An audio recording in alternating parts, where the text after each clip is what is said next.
Electrical engineers play a part in the design of everything that uses electricity. That includes wiring plans for homes, commercial buildings, communication systems, electrical appliances and devices, medical equipment, and a lot more. From the 1940s through the 1970s, and to a lesser extent up until the past few years, asbestos was used as an insulator for electrical wiring and could be found in products as diverse as hair dryers and heavy equipment brake pads, from insulation in boiler rooms to hot pads for the kitchen. Anytime asbestos was used in electrical design, an electrical engineer somewhere was involved. As a result, most electrical engineers came in contact with asbestos occasionally, and some had nearly constant exposure to asbestos. Since the mid-1970s, regulations have been increasingly reducing the amount of asbestos used in new products and in new construction. That does not mean that electrical engineers no longer are at risk for asbestos exposure. Home remodeling and building redesign has increased dramatically in the past decade.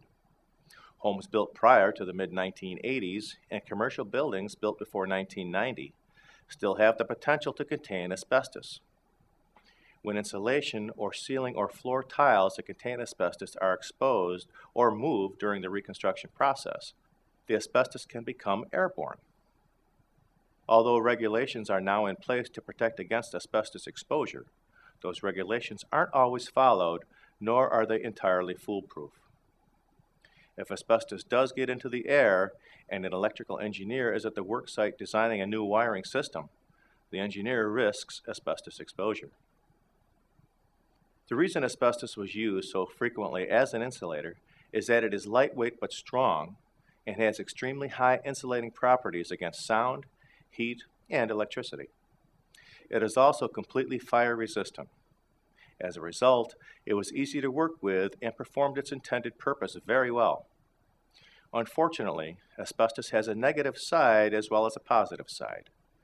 It is a mineral that is made of fibers that separate easily and can be even woven into cloth.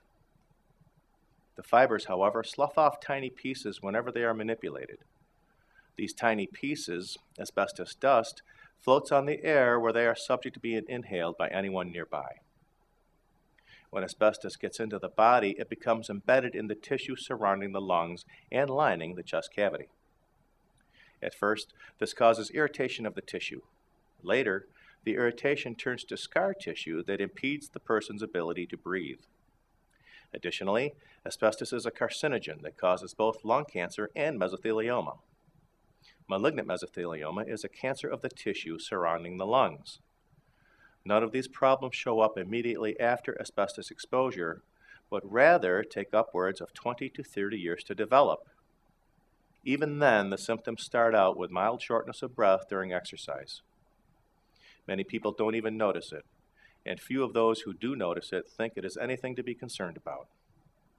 If mesothelioma is caught in these early stages, doctors have had success in removing the tumor and surrounding tissue before the cancer spreads.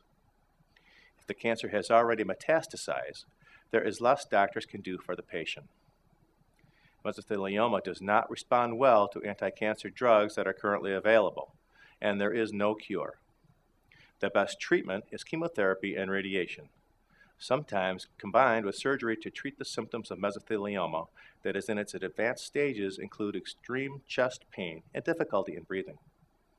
Although new treatments are being developed and mesothelioma patients' prognosis are improving somewhat, few people live more than 2 years after they are first diagnosed with mesothelioma. Thank you for watching.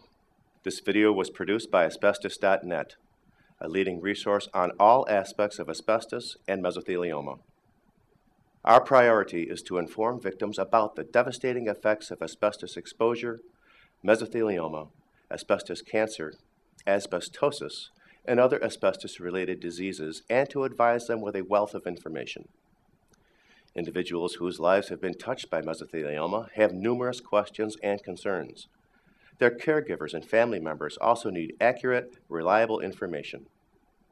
If you or a loved one have been diagnosed with mesothelioma or asbestos cancer and need more information, we invite you to visit and explore the thousands of pages of oncologist-reviewed material on Asbestos.net, to call our convenient toll-free number shown below and speak with a mesothelioma specialist, or to use the simple contact form found at Asbestos.net to request a free copy of our informative books, custom inserts, and DVD.